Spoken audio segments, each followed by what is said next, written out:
Hey gang, it's your buddy Geoff. I'm going to talk to you today about banishing worry from your life. Now, let me begin this topic by telling you a 30-second story. As many of you know, I went to college at night, did really well, almost straight A's throughout. I graduated with a 3.77 out of 4. Not bad for a C student from Oakland, California. But one of the techniques I used to do so well was banishing worry from my life. Now let me explain to you what I mean. Working full-time during the day and going to school at night full-time tends to stress people out. And so as I would come upon a subject, a test that I was going to take, I'd study really hard. In fact, the way to do well in college or school in general, you spend a lot more time on the subjects that you don't like than those that come naturally to you. And most people like to do it the opposite way because they like to double down on what feels good. But if you want to do really well, in college anyway, you study the things that are difficult. In life, we'll talk about it on another video, you play to your strengths, but sticking to the subject here for a moment. In college, you study the subjects that are more difficult. That's extremely stressful, however, because you spend most of your time under pressure, particularly coming up on finals. So here's what happens. You turn in your final, and 9 out of 10 college students, when they turn in their final, they sit there and they continue to think about the test. What did I do well? What could I have improved upon? Etc., etc. And then many of them obsess over it for days or even weeks until they get their final grade. That is unnecessary worry, because once you turn that test in, you're done. There isn't a single thing that you can do to change the outcome. Now, when you're done and you move on to the next one, and then you move on to the next one, and you move on to the next one, if you follow that technique, you freed your mind of all the unnecessary worry because there isn't a thing you can do about it anyway. And by doing that, you actually increase the amount of horsepower that you have to devote to the very thing that would normally make you stressed.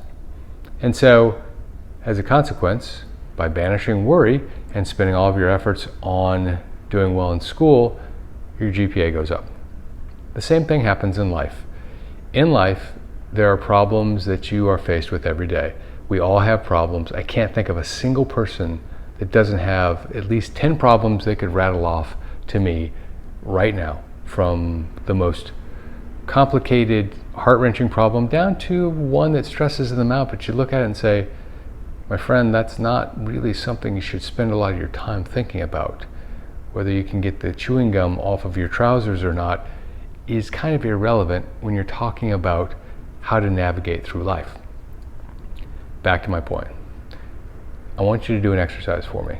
The exercise is as follows. In fact, if you go to holyschmidt.com/worksheet 22, holyschmidt.com/worksheet 22, you can just download this. But let me tell you about it now, and you can download it at the end. I'll explain it to you one more time, or where it's located on our website one more time.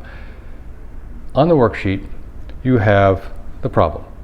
And so across the top right quarter of the worksheet, you list problem, and then you list all of the problems that you have, and that's in column 1. Column 2, you list, is it a major or a minor problem, and just put major or minor in column 2. In column 3, is it something you can change? Is it controllable? Yes or no? And you just go down from problem to problem and put yes, no, yes, no, yes, no, yes, no, no, no, no. And in column 4, for the controllable problems that you're facing in your life, what do you have to do next? So column 1, list all your problems. Column 2, major, minor. Column 3, is it controllable? Column 4, next steps. In a nutshell, you've just taken the entire pressure system inside your head and put it on a piece of paper. Now, this does 2 things.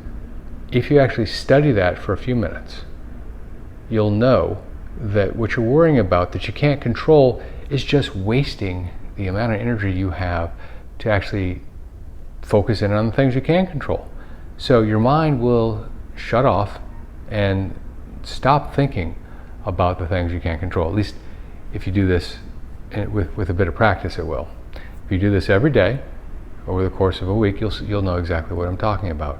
So the bottom line is this: understand what your problems are, understand if they're major problems or they're minor problems, understand if you can control them, and understand for those that you can control what you have to do next. You put all that on that one sheet of paper at holyschmidt.com/worksheet 22, and I am highly confident you'll be feeling a lot less stressed 1 week from now. This is Geoff Schmidt. Thanks for watching.